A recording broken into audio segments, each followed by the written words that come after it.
The city was loud, full of voices, bright lights, and rushing footsteps. But in one dark corner, away from the glowing signs and the busy crowd, a small figure hid in the shadows. She was an alien girl, thin like a shadow, her hair tangled with dirt, her clothes torn and her skin covered in layers of dust. People passed by her every day, but no one stopped. No one looked. No one cared. They called her names. Too filthy to touch, someone whispered. Not worth saving, another laughed. The words cut deeper than any knife, and the girl pulled her knees close to her chest, hoping no one would see her. For days she had not eaten properly, only scraps thrown on the ground. Her hands shook when she tried to drink from a dirty puddle, but even the water tasted bitter. The city treated her like trash, like she did not belong.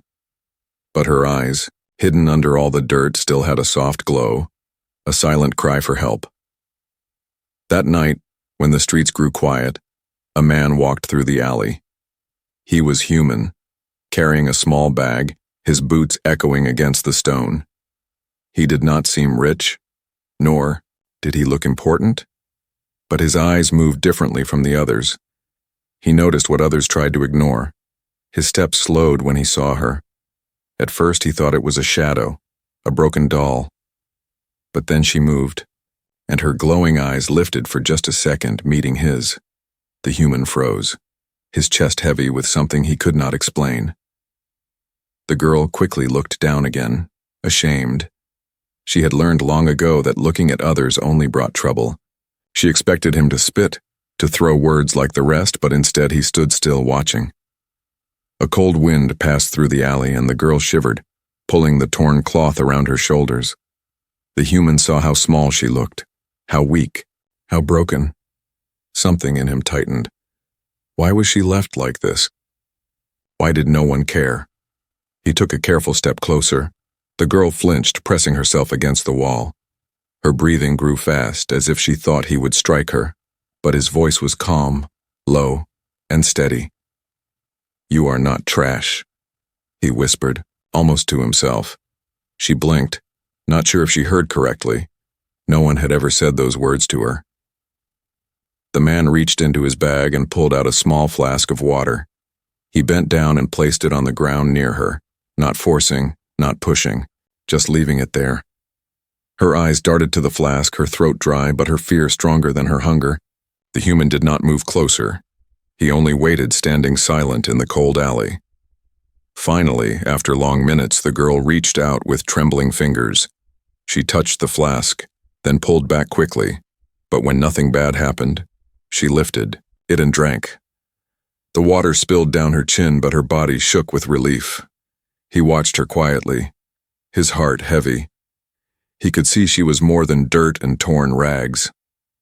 There was a person hidden under all that pain, someone the world had chosen to forget for the first time in years. The girl felt warmth, not from the water but from his eyes. She did not understand why he stayed, why he did not walk away. But deep inside, a small spark lit, a hope she thought was gone forever. The human did not know her story yet. But he knew one thing. He could not just leave her there. The city might call her filthy, untouchable, unworthy. But in that moment, to him, she was the most important soul in the alley, and that was how it began. A single step, a single act of kindness, a meeting in the shadows that would change both their lives, and soon the entire city would know her not as filthy, but as something far greater. The girl sat in silence, her hands still holding the flask he had given. She had tasted water many times before, but tonight it felt different. It felt safe, it felt offered, not stolen, not thrown at her feet like scraps. The human stood a few steps away, watching her carefully. He did not speak, did not move fast, as if he knew one wrong step could make her run. The alley was quiet, except for the soft hum of the city far beyond. The girl looked up slowly, her eyes shining faintly through the dirt. Why was he still here? Why had he not left like the others? She wanted to ask, but her voice had long been silent. Her throat carried only whispers, and whispers were dangerous in this city. The man crouched lower, so his height would not frighten her. His face was calm, his eyes gentle. He reached into his bag again and pulled out a small piece of bread. The smell drifted through the cold air, and the girl's stomach twisted painfully. Her hands gripped her knees, her eyes locked on the food. But she shook her head, afraid. He placed the bread on the ground, just like he had done with the water. Then he pulled his hand back and waited. "You don't have to take it if you don't want to," he said softly. His words were simple, but to her, they felt strange. No one had ever given her a choice. Minutes passed, long and heavy. The bread sat between them, untouched. The girl's chest rose and fell with uneven breaths. Finally, with trembling fingers, she reached out. She pulled the bread close to her chest as if someone would snatch it away. Then she bit into it, and tears rolled down her cheeks. Not because of the taste, but because it was given without cruelty. The man's heart tightened as he watched her. He saw how each bite was a battle between fear and need, and he understood something. This girl had been starved not just of food, but of trust, of kindness, of simple human touch. He could not imagine how many nights she had suffered alone. The girl kept her eyes low. Every sound from the street made her flinch. She was certain someone would come, someone would punish her for eating. But no one came. Only him, still waiting patiently. He did not ask her name. Maybe he already knew. She had none. After a while, she stopped eating and looked at him with wide, unsure eyes. Her lips parted, and in a voice cracked and rough, she whispered, "Why?" Just one word, weak but sharp. Why was he helping her? Why risk touching them, one they called filthy? The man did not answer right away. He let the question settle between them. Then, with quiet strength, he said, "Because you deserve more than this." His words made her blink fast.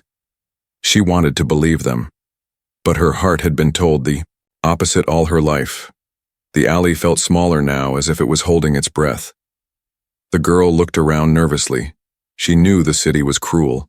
If anyone saw him giving her food, he could be mocked, even attacked. She wanted to tell him to go, to leave her before it was too late. But the bread in her hands told her she could not push him away. Not yet. The human stood slowly, slinging his bag across his shoulder. He did not try to take her hand. He did not demand she follow. He only looked at her once more and said, "If you want more food, come tomorrow. I'll be here." Then he turned and walked away, his boots fading into the city's hum. The girl clutched the bread, her heart racing. Her mind screamed not to trust, not to hope. But deep inside, a tiny voice whispered, "What if he comes back? What if tomorrow brings more than hunger and fear?" For the first time in years, the alley did not feel like a prison. It felt like the beginning of something she could not name. And though she sat alone in the shadows, she held on to the first step of kindness, unsure if it was real, unsure if it would last, but praying it would. The next night came cold and quiet, the city lights glowing in the distance. The alley was the same, full of shadows, but the girl sat waiting, her knees pulled to her chest. She did not know if he would return. Part of her believed it was only a dream. But then she heard footsteps, the same slow, steady sound from before. Her heart jumped and her eyes lifted. The human walked into the alley, carrying a bundle under his arm. When his eyes met hers, he gave a small nod. He was not surprised to see her waiting, almost as if he knew she would come. In his hand was a jug of water, and in the bundle were cloths. The girl's body stiffened, her thoughts racing. She remembered the whispers of the city. Too filthy to touch, they had said. No one had ever tried to clean her. No one had cared. So why was he here with water and cloths? He knelt a few steps away and set the jug down. "I brought this for you," he said softly. She blinked, confused. Her mind searched for a trick, a hidden cruelty. But his face showed only patience. The human pulled out a small bowl and poured water into it. He dipped a cloth and wrung it out slowly. Then he held it out for her. She stared at it, frozen, her chest tight with fear. Was she supposed to take it? When she did not move, he placed the cloth on the ground between them. "You can do it yourself if you like," he said gently. "No one will hurt you." His words carried weight, and though she did not fully trust, her hands moved, shaking, reaching for the cloth. The first touch of warm water against her skin made her gasp. It slid down her arm, washing away dirt that had lived there for years. Her breath caught in her throat. She rubbed harder, and beneath the grime her skin began to glow faintly. Her people had markings, patterns that lit up when clean, but she had not seen hers in so long that she thought they were gone. The man watched quietly, his heart heavy. He saw the glow of her markings return like hidden stars, and he realized just how much the world had stolen from her. Piece by piece they had buried her light under filth and shame. But now, it was coming back. Her tears mixed with the water as she scrubbed her face. Her reflection in the bowl's surface was not the broken creature she thought she was. It was someone younger, softer, alive. For a moment she almost did not recognize herself. The man finally spoke, his voice low. "You are not filthy, not to me." The girl froze, her breath shaking. Her whole life, those words had been the truth. But now, spoken differently, they felt like a door opening to another world. Her hands trembled and she whispered, "Why? Why are you doing this?" Her voice cracked like glass, but her eyes begged for an answer.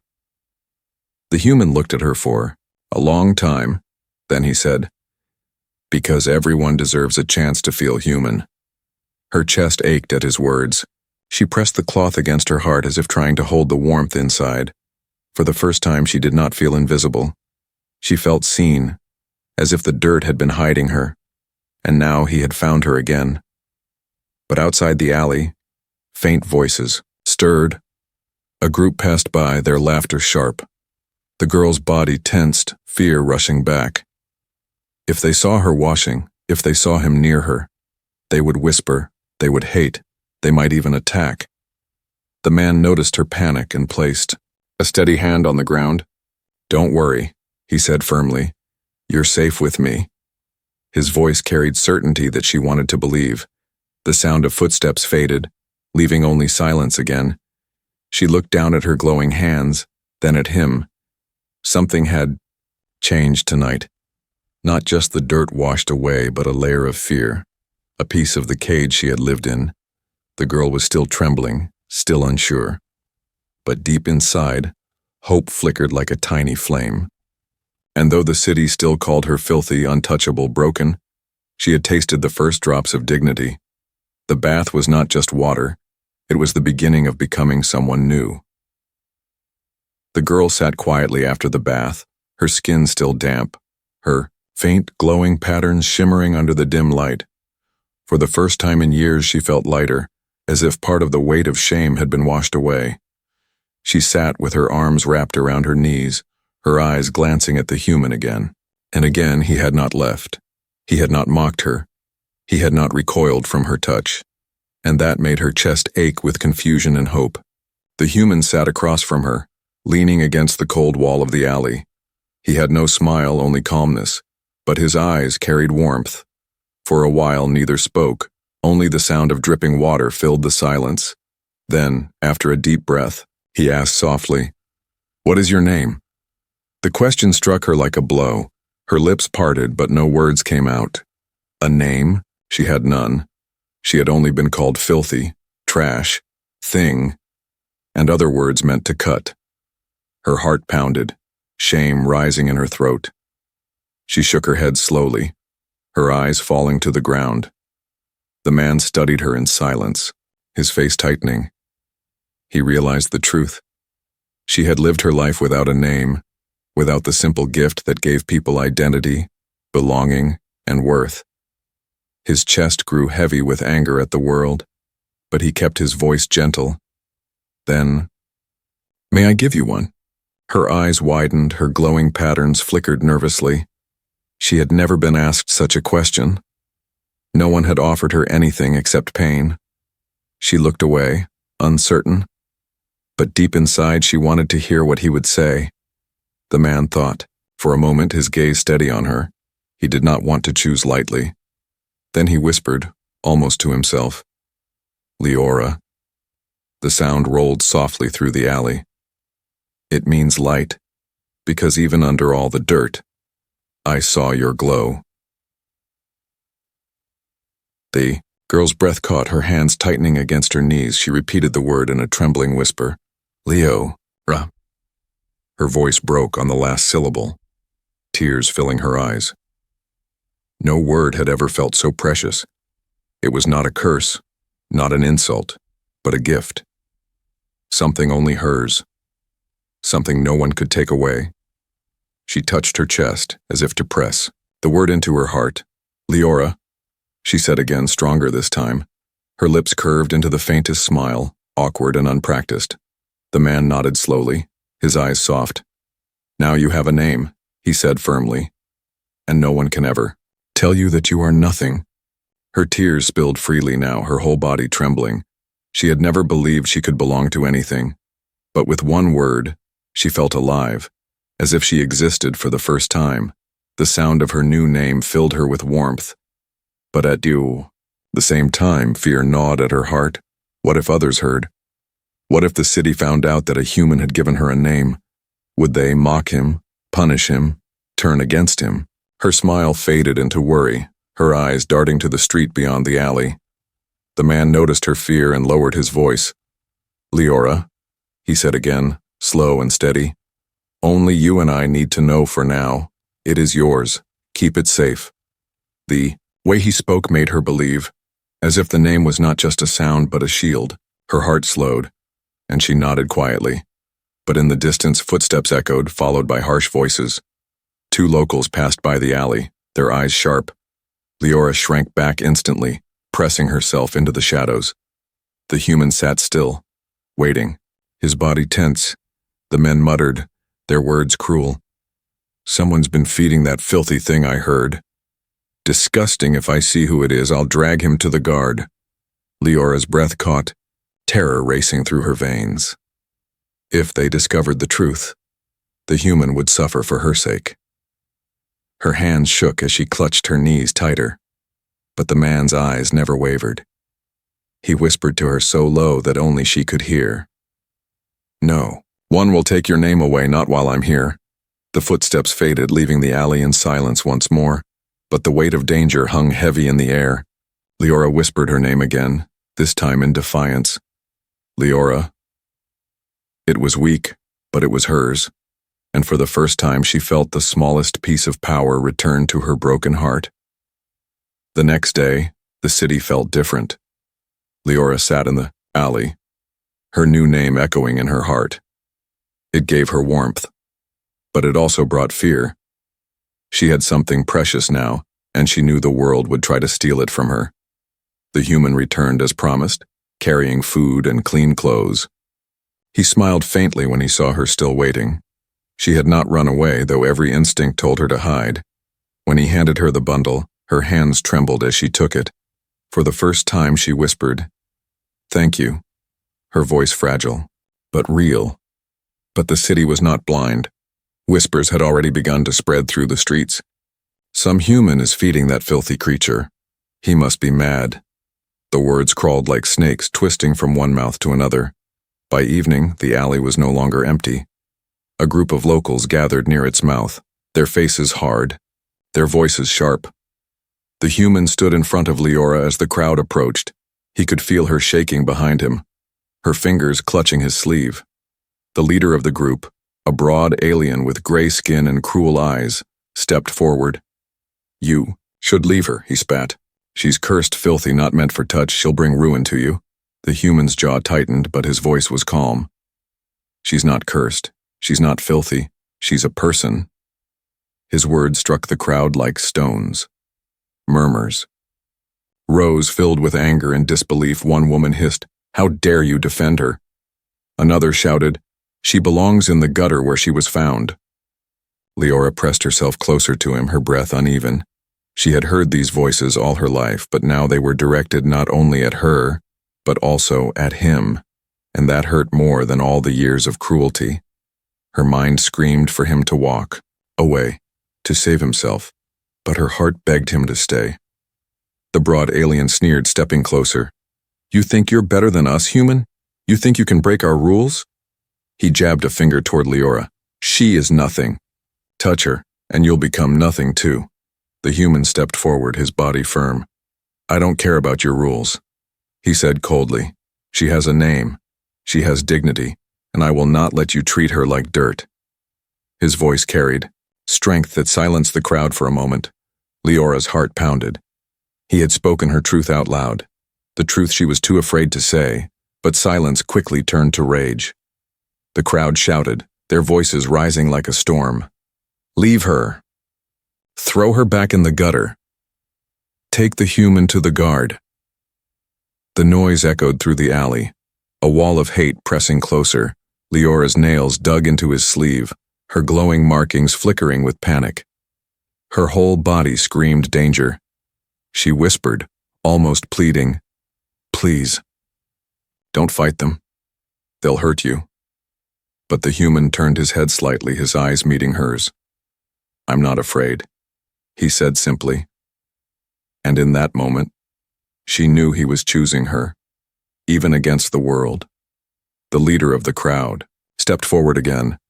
Fine, human, if you want her, then you carry her shame. His voice was dripping with venom. We'll make sure everyone knows what you are, filth that walks with filth. The words spread like fire. Already strangers, passing by, had begun to look, whisper, judge. The human pulled Leora gently forward, shielding her with his arm. Her knees were weak, but his presence kept her standing. He raised his voice just enough for them all to hear. You can curse me. You can spit at me. But you will never take her back.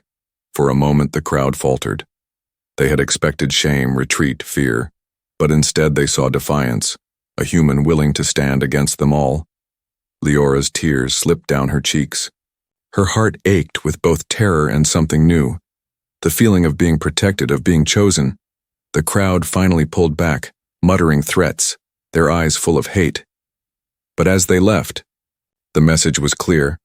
The world was now against them, and both of them would pay the price.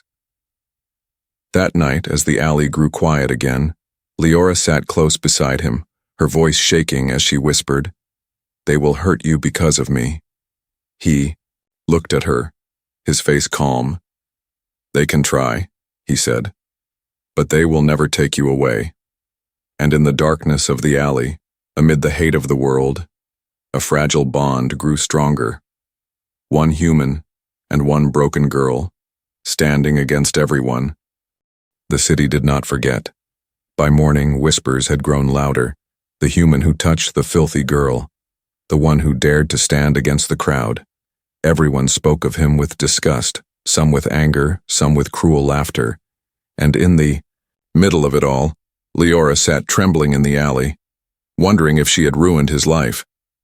When he returned, he found her curled up, her eyes swollen from crying. She looked at him with guilt heavy in her chest. You should not come back, she whispered. They hate you now, because of me. But the human only shook his head, his voice firm. I told you I don't care what they think. He reached out his hand, slowly, giving her time. After a long hesitation, she placed her small fingers in his palm. Her body shook as he pulled her gently to her feet. Come with me, he said softly. Not here. Not anymore. The streets felt colder as they walked. People turned, their eyes sharp, their words sharper. Look, there he is, the human who carries filth. He's lost his mind. Leora lowered her head, shame burning her skin. But his grip on her hand tightened, a silent promise that he would not let go. They reached a small building at the edge of the district. It was plain, nothing rich or grand, but it was his home. He pushed the door open, and the warmth inside brushed. Against her face, the scent of clean wood and faint fire filled her nose. She stopped in the doorway, frozen. No place had ever opened for her before. The man turned to her and said gently, This is your shelter now. Her knees weakened at his words. Her whole life had been alleys and shadows. Now he was offering walls, a roof, safety, something she had never imagined. Inside, she looked around like a lost child, Her fingers brushed the wooden table, the chair, the cloth by the fire. Everything felt too pure for her to touch. She pulled her hand back quickly. "I don't belong here," she whispered. But he answered firmly, "Yes, you do." He led her to a small room, where a bed stood in the corner. Soft blankets, clean sheets, a place meant for comfort. Her breath caught in her throat. She shook her head violently, stepping back. No, not for me. I don't deserve that." Her voice was filled with panic. Beds were for people, for the clean, for the wanted, not for her. The human stepped closer, his voice calm but unyielding. "You have spent enough nights on the ground." He touched the blanket with his hand. "This bed is yours now." Her tears spilled as she clutched her chest. Memories of sleeping in dirt, of curling against walls, of cold nights that froze her skin. It felt impossible that someone could give her this. She shook her head again, whispering, "You don't understand. They will come for me. They will come for you." The man sat on the edge of the bed, looking at her with steady eyes. "Then let them come," he said.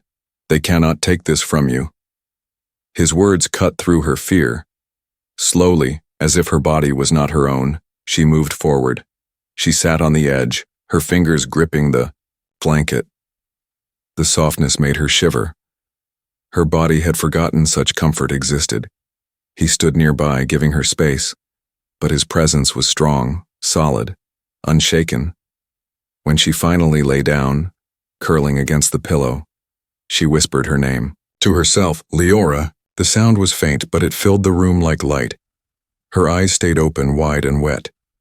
She was afraid to sleep, afraid that this would vanish, that she would wake again in the cold alley, nameless and unwanted. But the human's voice came, from the doorway, low and steady. "You are safe now." For the first time in years, she believed it. Her eyelids grew heavy, her body sinking into warmth. The world outside was filled with hate. But here, in this shelter, in this bed, she felt human again, and she knew, deep inside, that her life had changed forever. Morning light slipped through the cracks of the window, painting the small room with soft gold. Leora opened her eyes slowly, her body pressed into the warmth of the bed. For a moment, she could not breathe. This was not the alley, not the cold stone floor. Her fingers clutched the blanket as if afraid it would vanish. But when she sat up, the human was there, sitting by the door, watching quietly. "You slept," he said softly. The girl's throat tightened. She had not truly slept in years, only drifted in and out of fear and hunger. Last night had been different. Her body had rested, her heart had eased, and it terrified her almost. As much as it comforted her, she looked at him with wide, glowing eyes. "What happens now?" she whispered. The question hung heavy in the air. She had lived so long with nothing that she could not imagine a future. Was this just a pause before the world dragged her back? The man leaned forward, his voice steady. "Now, you begin again." The words hit her harder than any stone. Begin again? Was such a thing even possible for someone like her? He placed food on the table, bread and fruit. She stared at it, still unsure if she was allowed to touch. But he nodded, and slowly she ate, each bite filling not just her stomach but the cracks in her soul. He watched silently, not rushing her, letting her understand that this was hers, not stolen, not begged. Later, he handed her a small dress, simple but clean. Leora held it in trembling hands. Her old rag slid off her shoulders, and for the first time, cloth touched her skin without shame. She looked in the small mirror on the wall and gasped. The face staring back was hers, but it was not the broken creature she remembered. It was Leora, named, bathed, clothed, alive, her lips curved into a fragile smile, awkward but real. She turned to him, her voice cracking. "You gave me more than food, more than a bed." She touched her chest where her heart pounded. "You gave me me." The human's eyes softened. But before he could answer, a knock shook the door. Leora froze, her body shaking. The voices outside were sharp. "Human, open up!" The crowd had not forgotten, and their anger had not cooled. Fear clawed up her throat, her hands gripping the table. "They've come for me," she whispered. Her markings flickered with panic. But the man stood tall, his jaw set. He opened the door a crack, facing the angry eyes of the neighbors. "You are defying the city," one hissed. "She is cursed. You'll bring ruin on all of us," another shouted. Their words struck like daggers, but the human did not move aside. "She is not cursed," he said firmly. "She has a name, she has worth, and she is mine to protect." The crowd roared, with fury. But something strange happened. Behind the hate, a few faces softened, a few eyes lowered. For the first time, they saw Leora not as filth, but as a girl standing in clean clothes. Her head lifted. The sight cracked their certainty. The crowd slowly dispersed, muttering threats but leaving in defeat. The man closed the door and turned back. Leora had tears in her eyes. "You'll suffer because of me," she whispered. But he shook his head. "No, Leora. We'll live because of you." Her chest tightened with something new. Not fear, not shame. Hope. She stepped forward, her small hands clutching his, and in that moment, she knew she was no longer the forgotten girl in the alley. She was Leora, reborn, standing at the edge of a new life. The world outside still hated, still judged. But inside this shelter, she had a name, a place, and someone who refused to let her go. It was the start of something greater than either of them could see. A new beginning that would echo far beyond one alley. And as the fire warmed the room, Leora smiled through her tears, because for the first time, she belonged.